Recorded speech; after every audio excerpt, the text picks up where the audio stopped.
Hi student, today we will discuss question number 1 from the valuation of shares. In previous slide or previous session we discussed about the theoretical part of valuation of shares, why it is necessary and need of valuation share as well as some methods to calculate the valuation of shares. Today we will discuss one method of calculation of valuation of shares. So this is the question number 1. It explains some points. Let's see what are the requirement of your questions. Financial statement of Nakoda Limited, Nandgaon, disclose the following facts about balance sheet. Balance sheet as on 31st March 2019. Issued share capital. Issued and paid up share capital. 2000 equity share of rupees 10 each, rupees 2 lakh. 1008% preference share of rupees 100 each, 1 lakh. There is general reserve, business profit, proposed preference dividend, trade creditor, bills payable, rent payable. These are your liabilities. On asset side, goodwill 25,000, plant 1,60,000, stock in trade 80,000, fixture 5,000, book dates 1,25,000, bank balance 4,000, and underwriter commission 1,000. In this way, there is a balance sheet. Now we discuss with the some adjustments. For the purpose of valuation of shares of the company, the assets were revalued as follows. Goodwill is valued at rupees 15,000. Plant is undervalued by rupees 15,000 and stock is overvalued by rupees 10,000. You are required to calculate intrinsic value of each equity share. So when we discuss the intrinsic value of each equity share, this is the method number 1 to calculate the valuation of shares. In this heading, we calculate or we use 3 steps. Let's see what are the three steps. Okay, now let's start with the solution. In side by side we solve it because it gives the idea about how to record our transaction, how to calculate our three headings. So as a requirement of your question, you have to calculate 3 steps. Step number 1, calculating net asset. Second, calculation of funds available to equity shareholders, and third, that is the intrinsic value of each equity share as per the intrinsic value method. So in this method, according to this, first we have to calculate step number 1.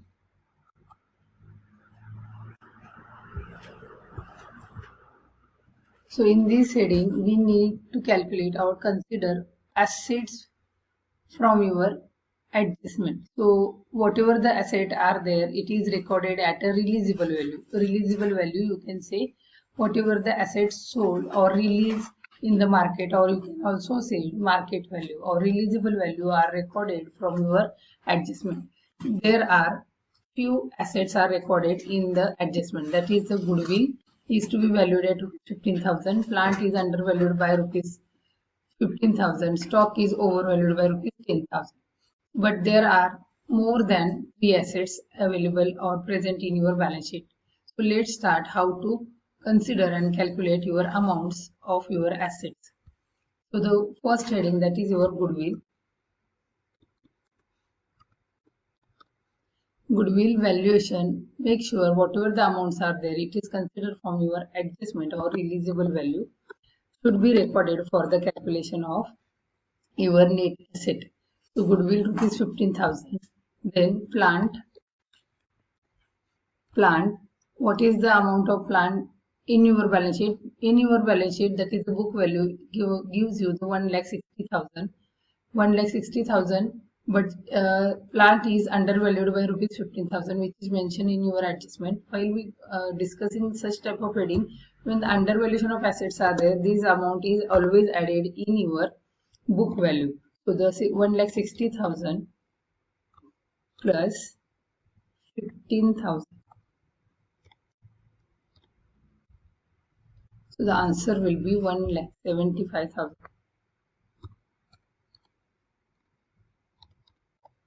1,75,000, that is the undervaluation. Make sure undervaluation, only the undervalued amount is mentioned. You have to add that amount in your balance sheet. Undervaluation is always added in the book value. Then stock in trade.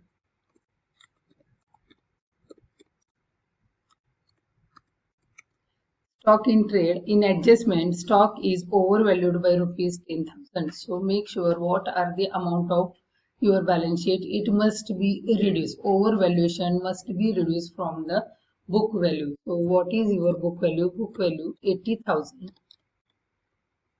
minus 10,000. So as per this adjustment, 10,000 must be reduced from your stock amount, and amount whatever the amount recorded for the heading, that is 70,000. So valuation of stock as per your adjustment, that is rupees 70,000. But what about the other asset? When the any or whatever the adjustment is not mentioned for a particular assets, it should be considered at a book value except underwriter commission or any fixed asset. Fixed asset does not consider for the calculation of net asset. Next asset, that is the fixture. Make sure the amount or the adjustment is not mentioned for the fixed asset or intangible asset or any asset. So you can consider it from the book value or from balance sheet, but make sure it is not fixed asset. Fixed asset are not considered for the calculation of net asset. So the fixture, book dates and bank balance consider from your adjustment balance sheet, because there is no valuation for the bank balance and book dates, or there is no calculation for the adjustment. So you can consider the valuation of other asset from your book, that is your balance sheet. Fixture, book dates are considered from the balance sheet value or for the valuation of balance sheet. Now total of A, that is the total of all asset, release or releasable value of asset, that is 3,94,000.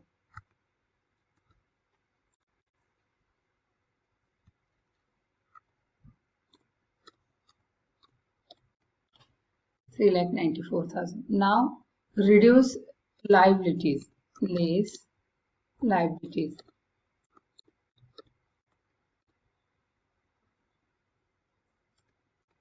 So make sure in this calculation you will be calculate only current liability. Current liability in your question, not fixed liability but the current liability. Trade creditors, bills payable and rent payable is your current liability for this calculation. Make sure only current liability is considered for the calculation of net asset. Creditors, bills payable, rent payable is current liability. Creditors 35,000, bills payable 15,000 and rent payable 2,000, that is the liabilities will be reduced from your asset. So the total asset 3,94,000 minus whatever the total amount 35,000, 15,000 and 2,000. 52,000 total.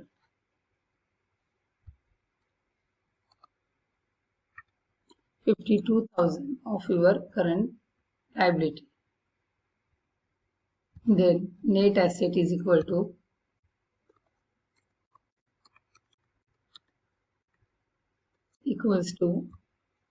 A minus B.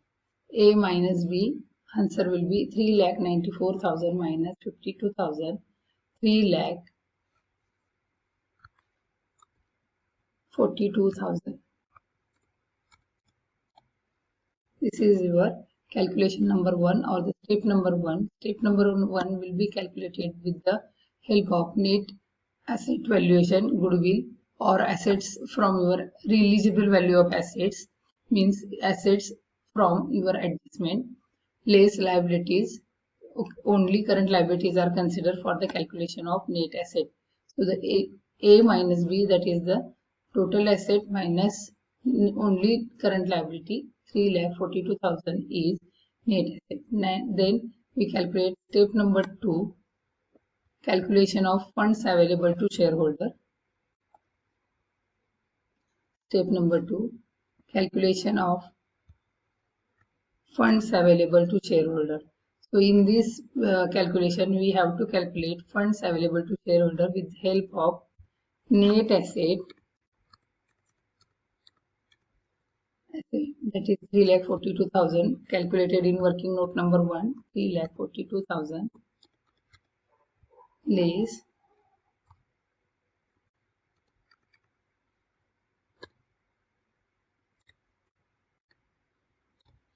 preference share capital present in your question. Make sure, is there any preference share capital? Yes. 1,008% preference share of rupees 100 each. 1,008% preference share of 100 is rupees 1 lakh, as well as there is one adjustment proposed preference dividend also recorded here, rupees 8,000. So both are reduced from this heading. 8%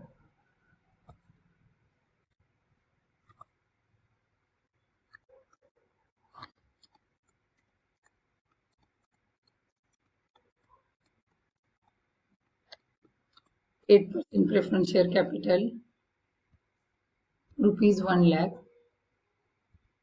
and preference dividend rupees 8,000, rupees 1 lakh, and second point, preference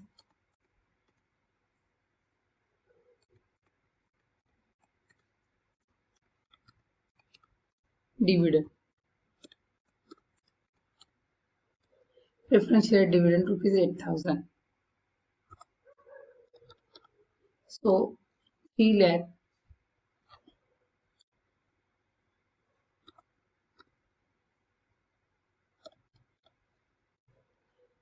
3,42,000 minus 1 lakh 8,000.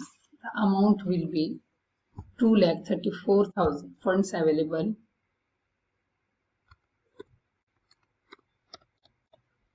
That is the funds available to shareholder.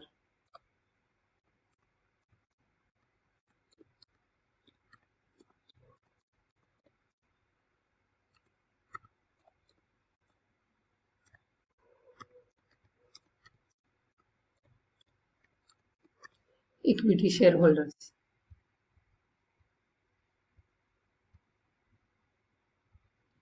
So the answer is 2,34,000 funds available to equity shareholders. By this way, we calculate step number 2 for the next process or the calculating of intrinsic value. And then now we calculate the last point, that is intrinsic value. It is just the use of formula. So the third point or the formula is intrinsic value of each equity share is equal to, I am not putting equal sign. Intrinsic value is equal to funds available to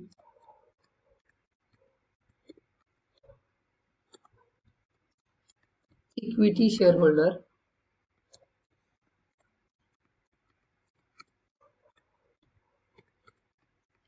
holders divides by total number of equity shares.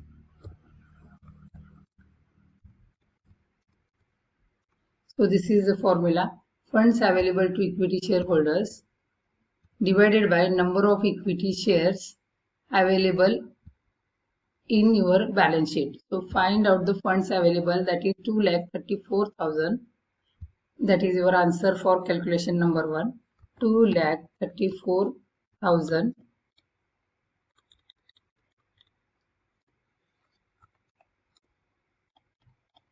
divides by number of equity shares. Take number of equity share mentioned in your question, that is rupees, that is 2,000 equity share of 10 each. The number of equity share mentioned in your question.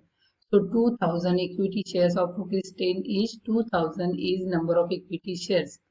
2,000, 2,34,000 divided by 2,000 number of equity shares. So answer for this is rupees 11.70. So by this way, intrinsic value is equal to rupees